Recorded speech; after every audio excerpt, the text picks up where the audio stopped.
I am. We've been hearing lots of good things about JK's camp, Tony. What's going right for him? What's different about it? I'd say just his ability is really intentional about everything he's doing, and he's trying to be a leader. He's had a great camp. Much more physical in his running style as far as attacking defenders and putting his foot in the ground and not dancing around looking for big runs. He's just running and taking what's there and just being real decisive in the way he's running the ball right now. So it's been really good. How much of that? Coach, can you scoot up just a little bit? Yeah. Thank you. How much of that is different than the way he practiced before? Because we've heard about the dancing around last year in the games, but Well, he did that in practice a lot too. okay. And I think I don't know, I wouldn't say a finesse guy, but he's always trying to make guys miss and this, that, and the other versus just put your foot in the ground, trust your speed, and finish runs in a more powerful and manner. And he's a lot stronger than he's been. He's probably as strong as he's ever been. And we've challenged him as a staff. We've challenged him to do certain things for our offense, for our football team, and he's responded. Coach Day's talked. He's basically been. Feels like he's throwing down a challenge to the backups to step up. Yeah. If you had to go play tomorrow. Yeah. What's changed for him? Well, he's bigger, and he's obviously he's been able to be a little bit more physical. And he's an older guy, and he's providing leadership. He's making plays. He's playing at a real good rate of speed right now, and doing well. And I think one of the things that's probably helped him some too is he's been able to focus on just this and not bounce around. And I think that's probably helped him. You'd have to ask him, but I think that's lended to some of his successes. How much has Master Teague's absence for some of his camp influenced that? It seems like there was a lot of expectation. Maybe he could be that guy. Well, I mean, it's just giving other guys more opportunities, and all of a sudden, if somebody who's going to share reps isn't in there, it just provides more opportunities for the other guys, and they've capitalized on those. With DeMario, when did you become confident that he was a strong number 2 back? Because you answered the question even before Austin was done asking it that DeMario's the guy there. When did you become confident he was the guy, Tony? For me, Yeah. probably about a week ago, that I finally said, this is the guy that I would turn to, and because he's done a nice job, and it's been a long camp, but he's done a nice job for us. And I'd say, to answer your question, probably about a week and a half ago. And who would be number 3 right now, or is that? If I had to go, I don't know. Probably Marcus Crowley. He's really come into his own the last week or so, week and a half. He had the ebb and flows of being a true freshman, and the highs and lows, and the peaks and the valleys and the plateaus, and he's really, you can tell the past 3 or 4 days he's really done a nice job. You can tell he's playing with a lot more confidence. And he obviously enrolled early. I mean, do you think that would be possible where he's at right now if he didn't have that experience? Probably not. I think that assisted him. And and then Steele's right there too. I mean, Steele's had a good camp too. Like I said, just the highs and lows of being a young guy and being new. But they've both done a really good job, and there's very little separation at all. But these guys have all done a nice job. I think you said in the spring Marcus was drinking out of a fire hose. Is that water flow slowed down there? A little bit. Yeah, I think so. Like I said, you have to ask him his opinion of it. But yeah, I think so. And but he's been challenged too. You showed us you can do something once, and then all of a sudden you don't do it for another 10 plays, and now I got an issue with you, and because you've shown that you can do it and you're capable. So just consistency in his play, and so he's done a pretty good job with that so far. When that happens, do you tell him, like, we know you can do this? So. Oh, absolutely. I mean, it's one thing to tell him, but you got to show him. Yeah. And that's why we tape everything we do, so there's video evidence. And the one thing that I think all our players would tell you was that, again, it's a transparent program. You're not going to have to guess how I feel. You're not going to guess what I want. You'll just very clearly articulate, this is exactly what we want you to do, and this is exactly how we want you to do it. And then when you do it that way, then you know. So yeah, but he's done a nice job. I'm happy where he's at right now. Do you expect a more balanced attack this year? With Dwayne, you threw a lot of passes last year. But time will tell. Whatever it takes to win. And so time will tell. Tony, but did y'all have conversations in the off season and the summer that y'all do need to run the ball more effectively? I mean, how's that conversation work? It wasn't that. It was just kind of here the guys we got. Here's what we want to do, and yeah.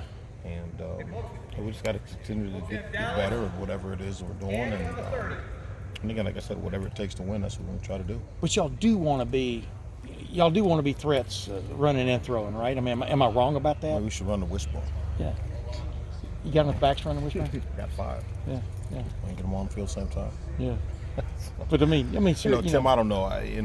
To answer that, like I said, we're just whatever it takes to win. If that's 50-50, it's 50-50. If it's not, then it's not. So who's to say? I know. I mean, we're always looking for that kind of number. I'm just wondering if, as y'all look back on last year, as great as things were, They're pretty good. Yeah. We set all kinds of records offensively, so it's not like it was all broken. Right. Exactly. That's what I'm talking about. But yet we talk. It only goes from year to year. I mean, Yeah. you think about a couple years ago, we ran the mess out of it with JT, Right. and then we had Dwayne as a first-round quarterback that threw it all over the yard. And so you do what you got to do to win, and you play into the skill sets that you have available to you. So where we're at right now, we'll know a little more in about a week and a half. But when you hear like your lead back coming into this season, J.K., talk about last year being a failure to him, even though he topped 1,000 yards again and stuff. Do you get the sense in your room that your room wants to be, I don't know, more of a factor in that regard? Of course. I mean, those guys are competitive guys. I guess if you would ask receivers, they would say this. You would like to think they'd say the same thing, that hey, we want to, catch more balls or whatever it may be. But to say a failure, it wasn't about.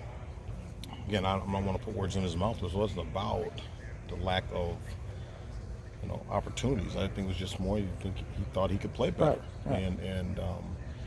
And again, a very highly competitive person, the personality that he is. He wasn't happy with his production. He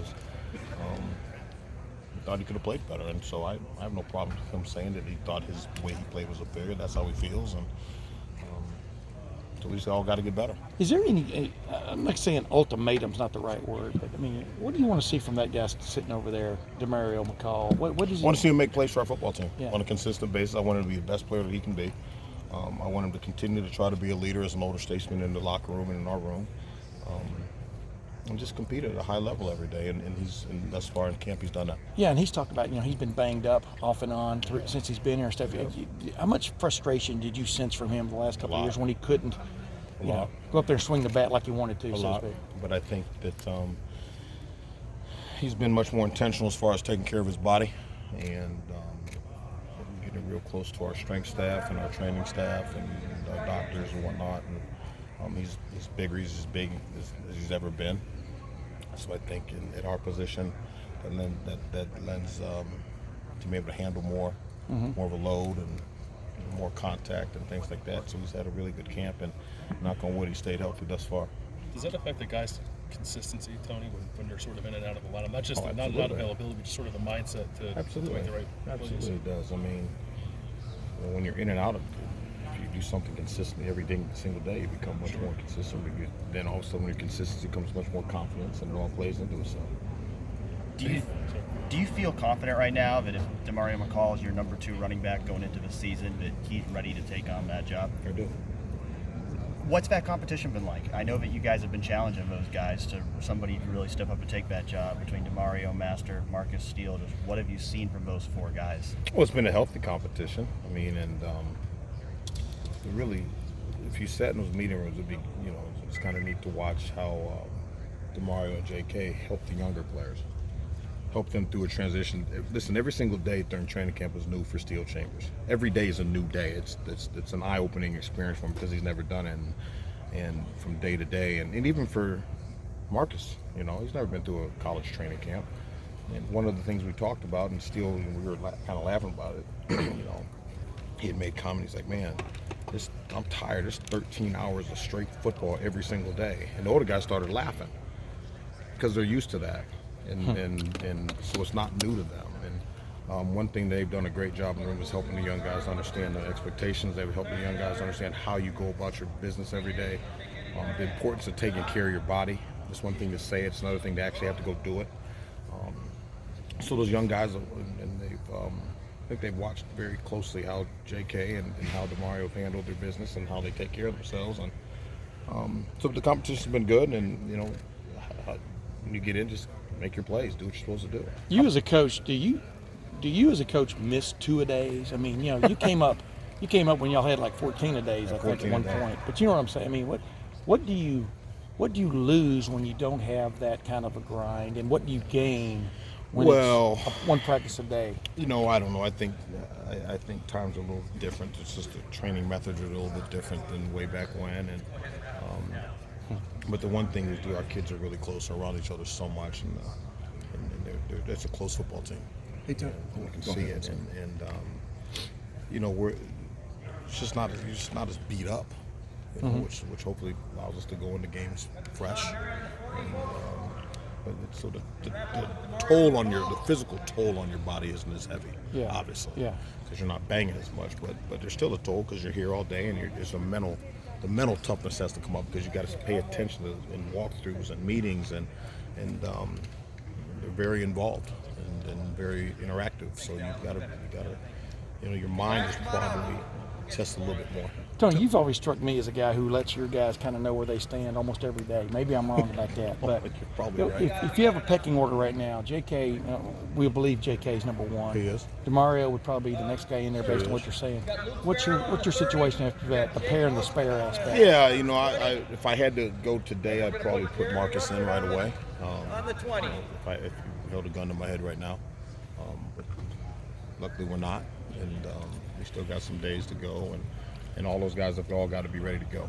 In recruiting, I know that you can't talk about specific guys, and you have proven yourself over the years as such a good recruiter. I know this has been a frustrating year in running back recruiting. Just what can you say about where that's at, and just how confident you are that running back recruiting is going to end the way you want it in the 2020 class, Tony? Folks, let's go ahead and wrap up with Tony, please. We'll be fine. Put it that way, and we're going to get the guys that want to be here. And just how it's good. How common is it? I mean, you've been doing this for a while, where a young man will tell you, "I'm definitely coming," and then maybe he calls you and tells you a few weeks later, "I'm not coming." Like, is that pretty common, or is that pretty rare? It happens. Yeah, it happens, and that's life. I mean, it happens in every walk of life and every job. And is it frustrating? Yeah, but at the end of the day, people got to do what they got to do, and it is what it is. Tony, what's your assessment of the defense right now? Our defense? Yeah. Fast and athletic. It's a good group. Great coaches. Phenomenal coaches. That's probably being unfair. They're phenomenal coaches and great men, great teachers and mentors. Those kids love them. You can tell by the way they're playing. They're fun to watch, and they're fun to be around. I'm glad we don't have to keep playing against them. Have you seen them get faster, like throughout camp? Absolutely. Yeah, You hear a lot of silver bullets are back. Last night it was said, it's been said here a few times today, if they were gone, are they back? I don't know. I guess we'll find out. Clay, we're going to know soon, right? I just know this. They got some guys that can really run. You know, Baron Browning is really playing well, and you know, all the defensive backs. Chase Young, I mean, you can't hardly block the guy. You know, but so they're a fun group to watch, run around and play. So to say they're back, like I said, who am I to say? We'll know soon enough. And I'll ask you, and you tell me what you think. Right. Coach DeMario said that one of the things he really had to improve on was his ability to pass block. And we all know what the defensive line is here. How does that, I guess, help him improve as a pass blocker? How does Going up against our guy? your own defensive line. I mean, those are real dudes now. I mean, you're practicing against, you know, the Maliks and Barron and Tough. I mean, it's not like you're practicing against guys that can't play here. So again, you know what they say, iron sharpens iron, right? And so the guys we play against every day in practice, they're being pushed. And we like to think that our offensive guys are pushing our defensive players, and we just continue to make each other better. And it certainly has helped DeMario. You mentioned that Marcus might be that next guy in right now after DeMario. Where is Master right now? Do you feel confident that if you need him week one, he's going to be able to go? I mean, to say that, I think I'm confident in all those guys. You know, I really am, and we'll see. How has he developed? I know he's had some injuries, but Master, how has he developed from where he was last year to now when he has been on the field? Faster and stronger, and I mean, he's understands the complexity of our offense better, and the things that we're asking him to do, so he understands conceptually better, which is good, as he should. He's a year removed, and you know, another year in the program. So so that's where I think that's the biggest improvements come for him. What are the things that he still needs to do to get to where he needs Oh, to I don't be? know. Like I said, we've had some injury issues, and Coach Day can address you. But the first thing is got to get him back healthy, and she will be soon. Is there a way to, I guess, gauge what a better season from JK looks like when he's in a position where he's going to carry the most load? Yeah, as far as yards, I don't know that. I can't pin that down, but I would say that, just like I said, being more definitive in his runs and take what's there instead of trying to make something happen all the time. Just take what's there and if something's blocked for 3, get 5. If it's blocked for 6, get 10. If it's blocked for 10, get 15. Instead of trying to make something happen out of nothing, and when he's done that, and his leadership skills and development have been off the charts. So I'm pleased with where he's at, and we're continuing to get better. And one thing, he's hungry to get better. And where, I yanked him out of a scrimmage not too long ago, and he was upset now. I mean, he was visibly upset and saying stuff to me, and I said, let me handle this. We got it. But the kid wants to play, and he wants to compete, and he doesn't want plays off. He wants to be in all the time, and so that's a good thing. What's been the most impressive thing you've seen from him this offseason? I'm sorry? What's been the most impressive thing you've seen from him this offseason? I think just his growth is in maturity within the locker room and with how he handles it. How you doing? And just how I'm great, thank you. Appreciate it. Sorry to be interrupted. No, you're good. I would just say this is the way he's matured as a young man, and his approach. His approach, his daily approach to the game, his daily approach to how he takes care of his body, and how he studies the game. Who's your fastest running back? Probably Master. Would DeMario and JK agree with that? Probably not, but they don't. You asked me. Leave it landed at that. Thanks, Tom.